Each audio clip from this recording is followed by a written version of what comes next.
தீபம் அகர்பத்தி ஒரு தெய்வீக அனுபவம். மிதுன ராசிக்காரர்களுக்கு இந்த குரு பயிற்சி எந்த மாதிரியான பலன்களை கொடுக்க போகுது சார்? அதாவது மீட்டெடுக்க வேண்டும், மீட்டெடுக்க வேண்டும், என்னை நானே மீட்டெடுக்க வேண்டும் என்ற பல சிந்தனைகளுடன் இவங்க போராடிக்கிட்டு இருக்காங்க. கிட்டத்தட்ட இவங்க யாரெல்லாம் வேலைக்கு சேர்த்து விட்டாங்களோ அவங்க எல்லாம் போஸ்டிங் வாங்கியிருப்பாங்க, அவங்க எல்லாம் பெரிய லெவலுக்கு போயிருப்பாங்க. நம்ம மிதுன ராசிக்காரங்க மட்டும் வேலையை விட்டு வந்திருப்பாங்க. வேலை இழந்த மிதுன ராசி மிதுன லக்னத்துக்காரங்க கிட்டத்தட்ட இந்த 3 வருடத்துல நான் கடின ஹார்ட் ஒர்க் பண்ணேன், நான் ரொம்ப இன்வால்மெண்டா இருந்தேன், ஆனா எனக்கு வேலை இல்லைங்க. நான் உண்மையை சொன்னேன், என்னை வேலை எடுத்துக்கிட்டான், நான் இருக்கிற தன்மையை சொன்னேன், வேலையை எடுத்துக்கிட்டான் அப்படிங்கிற அதிகமான புலம்பல் இருந்துச்சு. ஸோ அந்த நிலை மாறப்போம். இவங்களுக்கான ஒரு அங்கீகாரமான ஒரு வேலை கிடைக்கும். வேலை இழந்தவர்களுக்கு இந்த குரு பயிற்சிக்கு அப்புறம் வேலை கிடைக்கும்.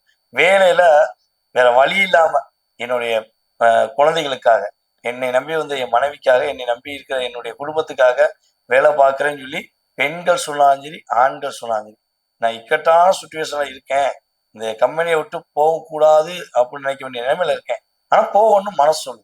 ஏன்னா எனக்கு அந்த அளவுக்கு அழுத்தத்தை கொடுக்காங்க.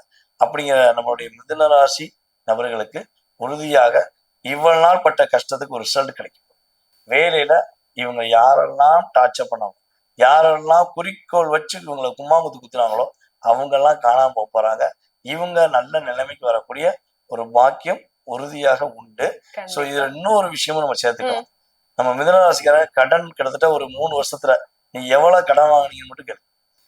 எதுக்கு கடன் வாங்கினீங்கிறது ரெண்டுமே தெரியாது. எதுக்கு கடன் வாங்கணும்னு தெரியாது, எவ்வளவு கடன் வச்சுக்கணும் தெரியல.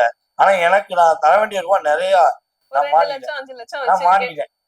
நான் வந்து டோட்டலாவே மாட்டிக்கிட்டேன். கடன் பிரச்சனையில அதிகமா சிக்கி தவிக்கிற ராசியில மிதுன ராசியும் ஒன்று. அவ்வளவு தூரம் கடன் பிரச்சனை சிக்கி தவிக்கிறாங்க.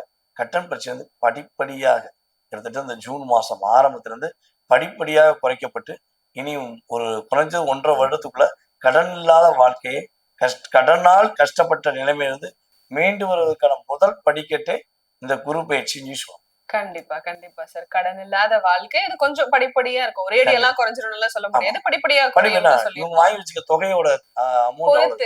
ஏன்னா இவங்க வந்து மேக்சிமம் வந்து இவங்களுக்காக வாங்கினாங்களான்னு கேட்டீங்கன்னா கிடையாது. என் நண்பனுக்கு வாங்கி கொடுத்தேன், என் சொந்தக்காரன் ஒருத்தன் கேட்டான், அவனுக்கு வாங்கி கொடுத்தேன், கடைசியில அவன் போயிட்டான், நான் கட்டிக்கிட்டு அப்படிங்கிற வார்த்தையை பயன்படுத்துற யாரு கூட்டு வச்சு கேட்டீங்கன்னா மிதுன ராசியா கேட்டீங்கன்னா ஆமா ஆமா. சோ அந்த நிலைமைதான். ஏன்னா அந்த மிதுனம் கன்னி இந்த 2 பேருமே வந்து பாத்தீங்கன்னா பொதுவாவே இந்த ஜாமீன் கையெழுத்து போடும்போது ஒரு முறைக்கு 100 முறை யோசிக்கணும். ஆனா இவங்க யோசிக்க மாட்டாங்க. நன்மை தானே, நம்ம கூட இருக்கான், உயிர் தோழன் தானே, உயிர் தோழி தானே அப்படின்னு அந்த நட்புக்கு இலக்கணமா இருக்கக்கூடிய நபர்கள் கடைசியில் நம்பி ஏமாந்தவர் இவர் தான். அதனால இந்த நிலைமை கொஞ்சம் படிப்படியாதான் மாறக்கூடிய தன்மை. கண்டிப்பா சார். குடும்பம் சார்ந்த விஷயங்கள் மிதுன ராசிக்கு எப்படி இருக்கு? குடும்பம் சார்ந்த விஷயங்கள் இனிமேதான் குதூகலமா இருக்க போதுன்னு சொல்லலாம். 2ஆம் இடத்துல குரு உச்ச நிலையில உட்காரனால குடும்ப உறவுகள் இனிமே இவங்களை புரிஞ்சுக்கிட்டு இவங்க மேல ஒரு ரியாலிட்டி அன்பு காட்டக்கூடிய ஒரு பாக்கியம் உண்டு. நம்ம மிதுனராசிக்காரங்க 2 விதமா யோசிப்பாங்க. இவங்க நம்ம கூட பேசுறா என்ன பிரச்சனை, பேசாட்டி என்ன பிரச்சனை யோசிப்பாங்க. சோ இவங்க பயங்கரமா பிளாக்காவா பிளான் போட்டு போவாங்க. அவங்களுக்கு மேல நான் அப்படின்ட்டு அவங்க இவங்களை எப்படி லாக் பண்ணுமோ லாக் பண்ணிட்டு போயிடுவாங்க. சோ அந்த நிலையில இருந்து ரொம்ப கஷ்டப்பட்ட நம்ம மிதுனராசி என்பது குடும்ப உறவுகளுடன் இனிமேதான் சந்தோஷமா இருக்க போறாங்க. பிரிந்த உறவுகள் ஒன்றிணைவதற்கான வாய்ப்புகள் அதிகமா. கண்டிப்பா சார். திருமணம் மற்றும் குழந்தை சார்ந்த விஷயங்கள் எப்படி இருக்கு? அந்த பாக்கியம் எல்லாம் எப்படி இருக்கு மிதுனமுக்கு? திருமணம் அப்படின்னு சொல்லி பார்க்கும்போது பாத்தீங்கன்னா நம்ம மிதுனராசி என்பவர்களுக்கு 7 தான் 2ல வந்து உட்கார்றோம். அப்ப திருமண தடை விலகும், திருமணம் உறுதியா நடக்கக்கூடிய பாக்கியம் உண்டு. அது எப்படி நடக்கும் அப்படின்னா இவ்வளவு நாட்களாக இவங்க ஊரா தெரிவிப்பாங்க, அங்க தென்னை இங்க தென்னை எங்க தென்னை கிடைக்க மாட்டேங்க, என்ன பண்ணாலும் கிடைக்க மாட்டேங்குவாங்க. இப்ப அவங்க பக்கத்து ஊர்ல அவங்க பக்கத்து வீட்டுல பக்கத்து தெருவுலயே பக்கத்திலேயே பொண்ணு கிடைக்கும். என்னடா நீ எங்கெங்கயோ சுத்தின, நான் பாடுற அந்த மாம்பழத்தை வாங்கிட்டேன் அப்படின்னு பாருல பிள்ளையாரப்பா சொல்லுவாரு பாத்தீங்களா, அதே மாதிரிதான் அந்த மாங்கனி அவர் எப்படி வாங்கினாரோ அதே மாதிரி நம்ம ஆளுங்க இப்ப கண்டிப்பா அவங்களுக்கு பிடிச்ச மாப்பிள்ளையோ பிடிச்ச ஒரு பெண்ணை என்ன பண்ண போறாங்க, பக்கத்திலேயே தேடி ஈஸியா கண்டுபிடிச்சு சந்தோஷமா இருக்கக்கூடிய பாக்கியம். கண்டிப்பா சார். குழந்தை பாக்கியம் எப்படி இருக்கு? குழந்தை பாக்கியத்துக்குரிய விஷயங்களும் சிறப்பா தான் இருக்கு. குழந்தை பாக்கியம் உறுதியா நம்முடைய மிதுனராசி என்பவர்கள் இவ்வளவு நாள் தடைகள் இருந்தாலும் அந்த தடையை தகர்த்தெறிந்து குறைஞ்சது வந்து பாத்தீங்கன்னா செப்டம்பருக்கு மேல நம்ம மிதுனராசிக்காரங்களுக்கு குழந்தை பாக்கியம் உறுதியா கிடைக்குங்கிறத நம்ம சொல்லலாம். மாணவர்களுக்கு எப்படி இருக்கு சார்? மாணவ செல்வங்கள் படிப்புல வந்து பாத்தீங்கன்னா கொஞ்சம் இன்னும் கொஞ்சம் அதிக கவனம் செலுத்தினாங்க. கொஞ்சம் ஏன்னா ரிஸ்க் எடுக்கிறாங்க, ஆனா அசால்ட்டா விட்டுறாங்க. ஸோ இன்னும் கொஞ்சம் அதிக கவனம் செலுத்தினாங்கன்னா இவங்க விளையாட்டு போட்டியில நல்ல வெற்றி பெறுவாங்க. ஸோ அதே போல படிப்புல ஒரு நல்ல நிலைமைக்கு வரக்கூடிய வாக்கியங்கள் அவங்களுக்கு அதிகம். கண்டிப்பா சார். கொஞ்சம் ரிஸ்க் எடுக்கணும்.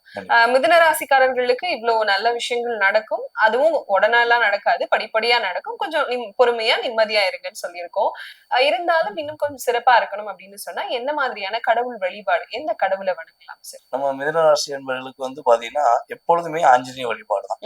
ஆஞ்சநேய வழிபாடு இவங்க லைஃப்ல ஒரு பெரிய மாற்றத்தை கொடுக்கும். ஸோ இப்ப இந்த குரு பயிற்சி அப்ப வியாழக்கிழமை போய் ஆஞ்சநேயர் போய் வழிபாடு செஞ்சாங்கன்னா அமர்க்கலமா இருக்கக்கூடிய பாக்கியம் உறுதியா நம்ம மிதுன ராசிக்கு கிரக ரீதியாக ஒரு வாய்ப்பு அதிகமா இருக்கு. அதே போல சொந்த தொழில் பண்றவங்க, சொந்தமா தொழில் தொடங்க நினைக்கிறவங்க மறக்காம தொடர்ந்து வியாழக்கிழமை ஆஞ்சநேய வழிபாடு செஞ்சாங்கன்னா குருவோடைய பார்வை டைரக்டா மிதுன ராசிக்கு 10ஆம் இடத்துல உள்ளனால பாதுகாப்பான சூழ்நிலையும் வெற்றி பெறக்கூடிய வாய்ப்பும் அதிகமா இருக்கு.